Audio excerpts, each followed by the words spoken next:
But everybody knows the name Tesla now because of the car company. Elon Musk has made him, much more famous. He's on everybody's radar. Whereas maybe 30, 40 years ago, a lot of people wouldn't have known who Tesla was. But most people may not know that he was the inventor.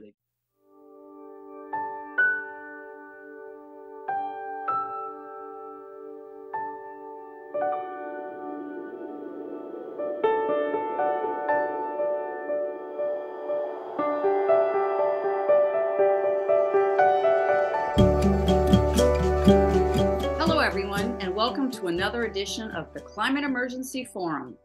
We're here with you tonight, bringing you the topic of electrification, past, present, and future. I'm Regina, and I'll be your host for the evening.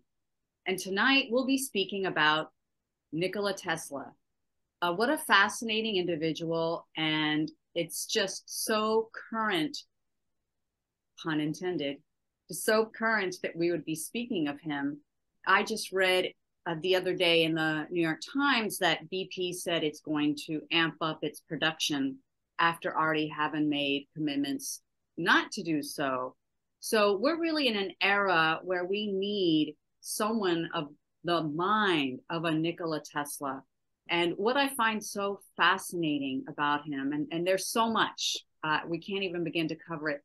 But what I find so fascinating is his education, his intellectual prowess, his curiosity. He was born in Serbia and he moved to New York City. And sadly enough, like so many geniuses, not all, but many, he died alone, and he died alone in a New York City hotel. And it just really breaks my heart to think of this monumental mind spending his last days alone feeding pigeons in New York City and dying essentially just emaciated. It's very sad, but I think, it has to be truly difficult to have such an incredible mind, and that alone could make one feel isolated. It's not just that he wasn't fully treated well by some people, and we'll be speaking about Edison a little bit later. But I did want to talk a bit about the influence of his mother.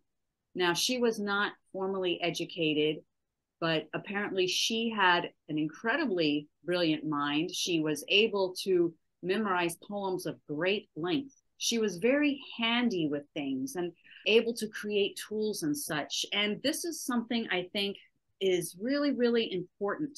I think we've lost this kind of handiness that we basically had for all of our human history, which I think is the basis for inventing and creating. And indeed, Tesla, we could call him a highfalutin tinkerer. I have this book that I read some time ago. It's called Longitude. It's about a man who did not receive high level education, I guess as we would call it, PhD, Ivy League education, but he changed the entire seafaring industry. This was also a man who worked with his hands. And then, of course, I'm going to bring you Marconi, once again, an individual who worked with his hands. I think there is something to it that we've lost this. And who knows what inventions we will lose by losing our own physicality. Because after all, body and mind work together, don't they? It also brings to mind the fact that we have people who spend decades in education and maybe don't reach the type of intellectual significance of these individuals, and especially Nikola Tesla, who we'll be speaking of tonight. As I mentioned, he did work with Edison and then later Westinghouse.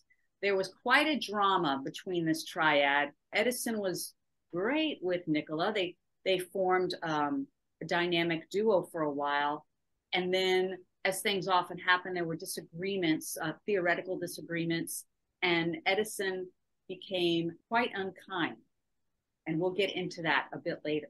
But now I'm going to pass it on to Paul, because I know you're into this topic, Paul. So Yes, I'm electrified to join this discussion. So, what started me off is I picked up this book called Empires of Light at a used bookstore. It's Edison, Tesla, Westinghouse, and the Race to Electrify the World. So, after reading this book, it got me very interested in the histories of electrification. And of course, electrification is a big part of fighting climate change present day. The War of the Currents, most people probably haven't heard of, but in the late 1880s, early 1890s, there was a massive battle going on between whether electrification, it was mostly to bring lights to buildings.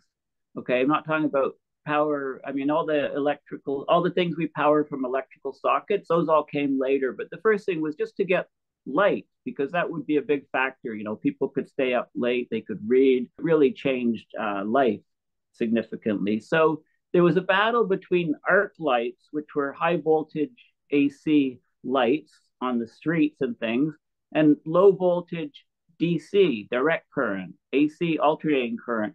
Of course, you know, North America, we use 120 volt, 60 hertz alternating current, like a sine wave.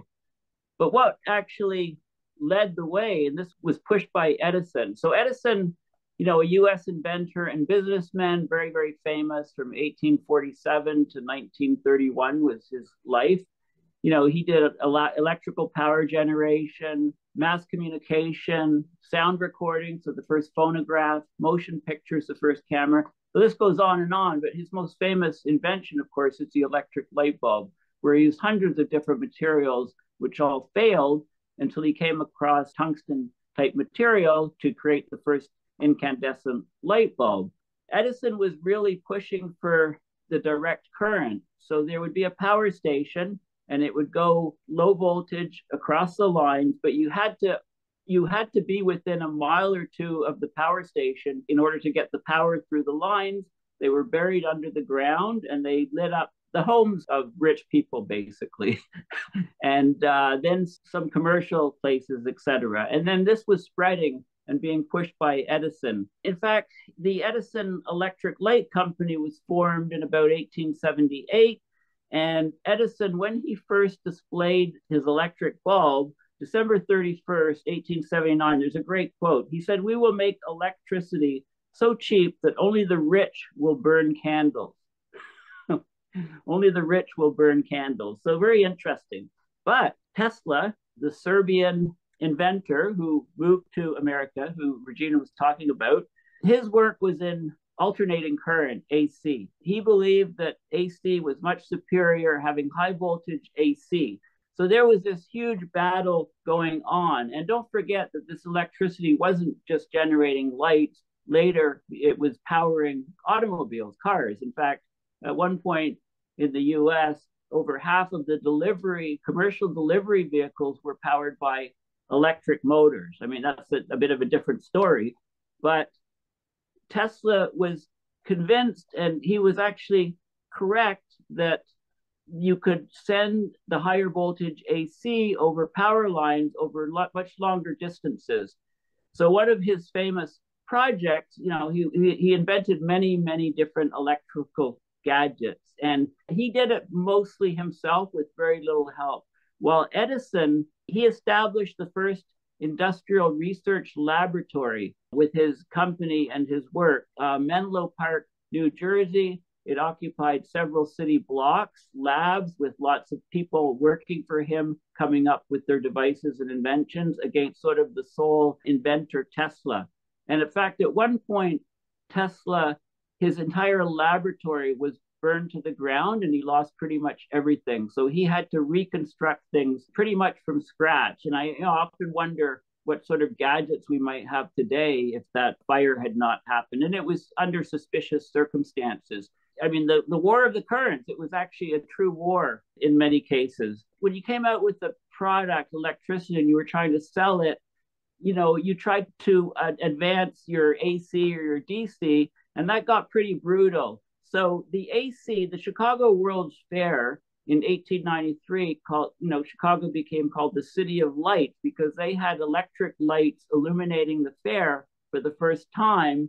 and it was AC. Meanwhile, Edison and people associated with him thought, well, we've got to make DC more, we want DC to win. It's low voltage, it doesn't kill people. You just get a mild electric shock if you touch it. Whereas people on AC power lines were getting electrocuted. The DC people pushed AC for electric chairs, and they thought that the use of AC with electric chairs would make people go against AC. So there's a lot of interesting stories going back and forth between these two. And we know what happened. Of course, AC won out. Thank you, Paul. That's some juicy information there. It's really dramatic. I mean, who knew that the lives of inventing scientists could be so interesting? So yes, thank you for that. Peter, I know that you are one who is very much against fossil fuels, of course, as we all are. You have a special passion, which I very much admire. And I'm wondering how you feel about this and Nikola Tesla and his role in bringing electricity to our lives. I can't say I'm an expert on Nikola Tesla because I've never actually sort of researched him, although I realize from my friends he must be fascinating. So I can only sort of give impressions. One gets the impression on the one side that he was a man with an altruistic, global, almost cosmic vision of providing power to the whole world in a safe manner and at little cost. So I guess we're still headed towards that dream, although it's a little bit difficult to say whether the dream is that good a thing or not. So here we are. I think 90% of the world is now electrified. We all use gadgets, extensions of our own power, sort of almost every minute of every day. And so in that sense, we are indeed all electrified, as Paul was alluding to. So would Nikola Tesla be, if he came back, would he be a help in his vision and his genius in getting us out of the mess that we put ourselves in, which is literally destroying the planet, destroying the future, essentially with our science and technology? I think it's very easy to make the argument that electricity has been badly abused and misused. The corporations, the industry has invented all these labor-saving devices, right? My question when I was thinking about Nikola Tesla was, so, what was the man's mind like? He was a very solitary, alone individual, as far as I could make out. Seems that he never really actually made any relationships. He didn't have a tribe, so to speak. He had a lot of patents, hundreds of patents. He got into patent wars and patent legal cases. At one stage, it looked like he was going to make a lot of money. He could be a sort of multimillionaire at the time, and then things went bad because perhaps of how he was treated by his potential partners. Now, what interests me is that he was admitted into mental hospitals many, many times during his life. So, of course, as a physician, I thought, okay, well, what's going on here? You could definitely look at his life and term him the sort of mad genius. There's no question that he developed obsessive compulsive disorders. They're horrible things. When you hear, that he had to have a dozen napkins or something like this, people with obsessive compulsive disorders have to. It really is a horrible disorder. Great, great suffering. But also, I think that he was bipolar. I think he had manic depression. And over recent years, we've discovered that in actual fact, obsessive compulsive and bipolar go together. So about up to 20% of people with manic depression, bipolar, they also have obsessive compulsive disorder. So that's even worse for people. I mean, these people suffer a tremendous, tremendous amount during their lives. The interesting thing is that he made a relationship towards the end of his life with pigeons, with wild pigeons, and that sort of endeared me towards him. There's a joke that's going around that he fell in love with a pigeon. So as Regina said, he died practically penniless. I did discover that the financier, who will be nameless because I can't remember his name, who left sort of Tesla in the lurch, paid for his room in a hotel and meals, so sort of kept Tesla sort of surviving for the rest of his life. But yeah, I think he's quite an enigma. And I was impressed by the suffering that this man went through for most of his life. Thank you so much for that sort of forensic diagnosis. I agree. I found, of course, he changed our life. Of course, all of our lives, the lives of human history with his inventions, no doubt about it. But I do agree with you. I found the life of the man himself to be so incredibly compelling. I also agree that one thing that moved me was the suffering, as you mentioned. I think the betrayal of Edison had to be so profound for him. And and maybe Paul can speak to this. I do believe that Tesla, he was quite the altruistic scientist, whereas Edison was the opposite. I got quite a disliking for Edison. One of the things that I can't get past is this whole electrocution of animals, paying children 25 cents or whatever to bring their pets so that he could electrocute them, so that he could demonstrate the danger of AC. Well, it's a terrible thing to lure children to do. They don't know what they're getting into. To wantonly kill animals in such a barbaric way is very disturbing. So there's no question in my mind that Tesla comes out on top, and there's so much more I would love to know about him. And I'm hoping that Paul will once again fill us in with the tidbits.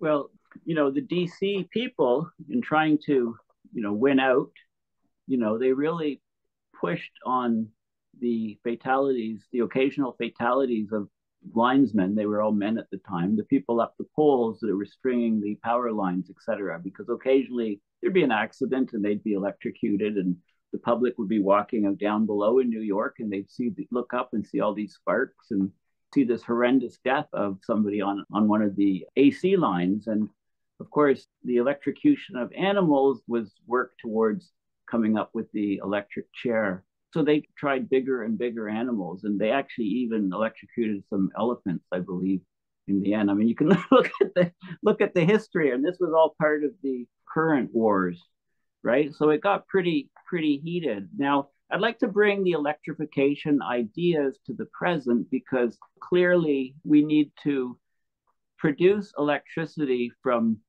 non-fossil fuel sources. I mean, right now, many of the power plants around the world are either coal burning or oil burning, and natural gas was then touted as a cleaner burning fuel. Could turn it off, could run a power plant from natural gas power generators and respond to the quickly changing demand for electricity. So you could ramp it up and shut it down very, very quickly, which you can't do with, say, nuclear, and even so much with oil and coal. So those are all in the mix, but we need to go to a completely renewable energy grid, a smart grid.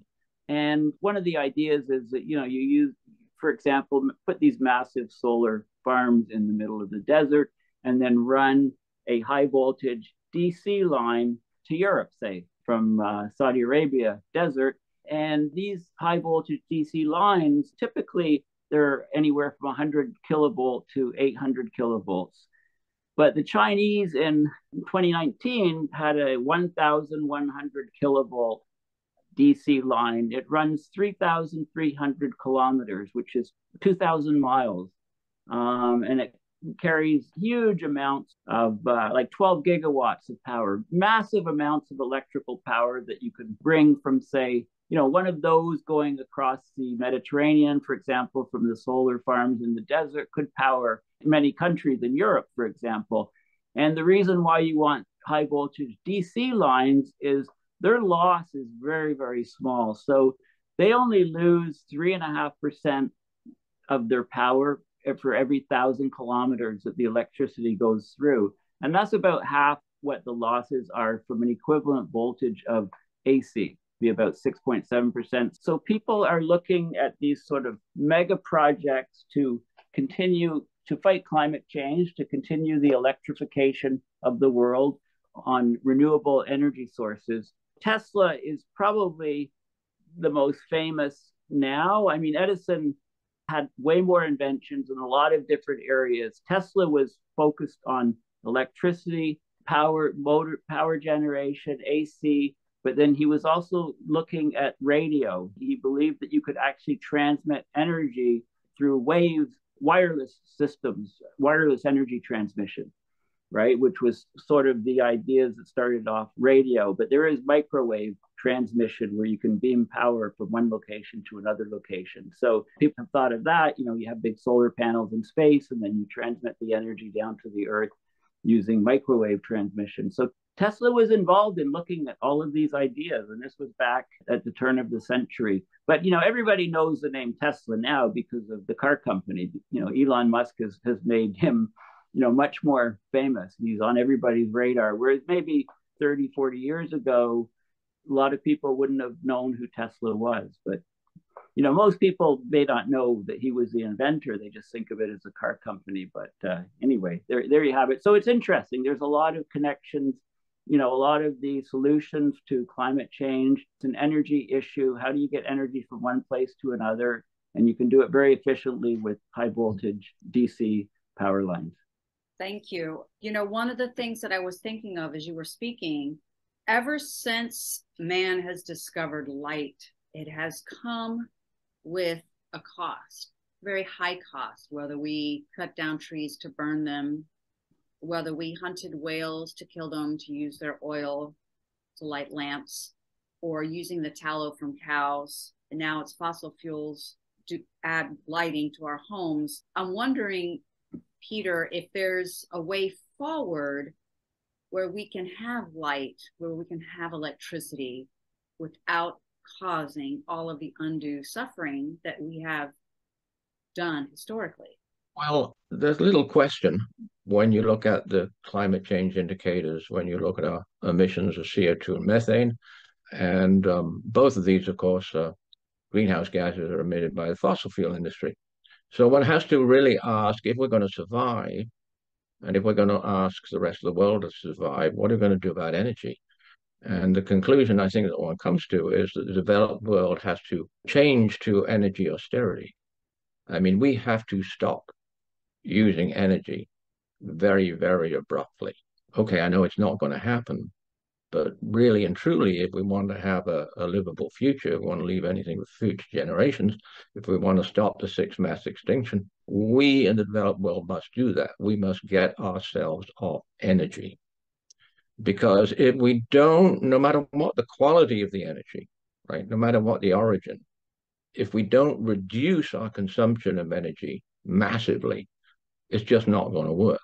We did have a hero for that, Amory Lovins, the Rocky Mountain Institute. I was well aware of his work decades ago. And actually, he still is. I think he's still going. He's still doing his efficiency stuff. And I think that's way more important. I think that's absolutely the most important thing with regards to energy, is using less energy, using it more efficiently, but be very careful about efficiency, because there's the GVONS situation, in which if you just use more and more and more efficiency on your energy, you actually you promote using more energy. And our answer is to lose very, very, very little energy. That's our challenge.